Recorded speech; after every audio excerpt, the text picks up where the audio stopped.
ये ठीक ही कहा गया है कि गुरु गोविंद सिंह जी महाराज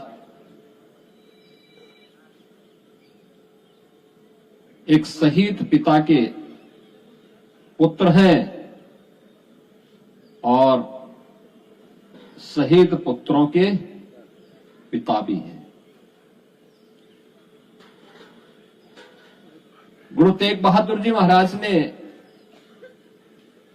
देश और धर्म के लिए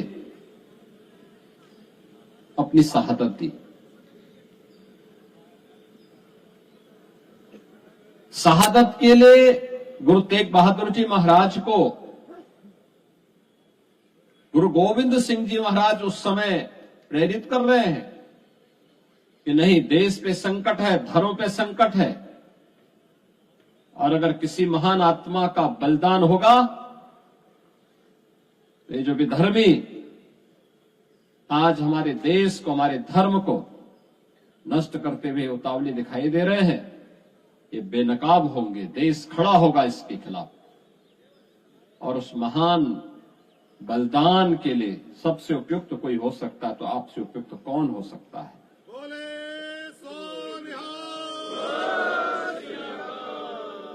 और इसीलिए कहा गया है गुरु तेग बहादुर जी महाराज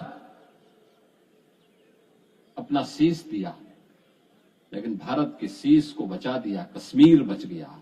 कश्मीर भारत का हिस्सा है, आज भी है। कि चार में तो क्या हुआ, जीवित कही हजार। यह मंत्र आज भी पूरे भारत के लिए एक नई प्रेरणा है, एक नई प्रेरणा है।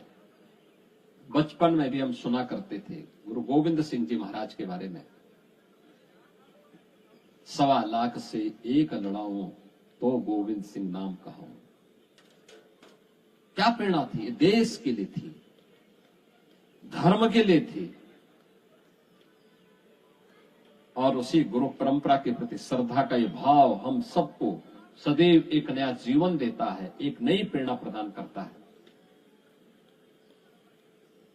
एक नई ऊर्जा का संचार करता है, हमें आगे बढ़ने के लिए प्रेरित करता है। गुरु गोविंद सिंह जी महाराज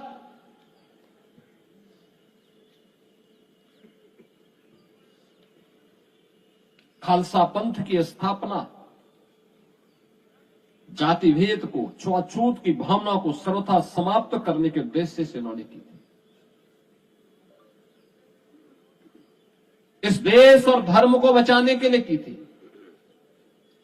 सकल जगत में खालसा पंथ गाजे, जगे धर्म हिंदू सकल भंड भाजे का उद्घोष करके उस समय की विधर्मी ताकतों को उन्होंने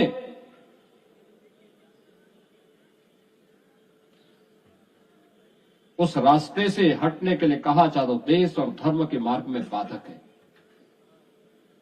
और इसीलिए हम लोग आज भी कहते हैं, बार बार इस बात को कहते हैं, याद करना सिख गुरुओं ने जो परंपरा डाली, गुरु नानक देव जी से लेकर के गुरु अर्जुन देव जी से लेकर के गुरु तेग बहादुर जी महाराज और गुरु गोविंद सिंह जी महाराज तक सिख गुरुओं का ये गौरवशाली इतिहास एक नई प्रेरणा प्रदान कर रहा है।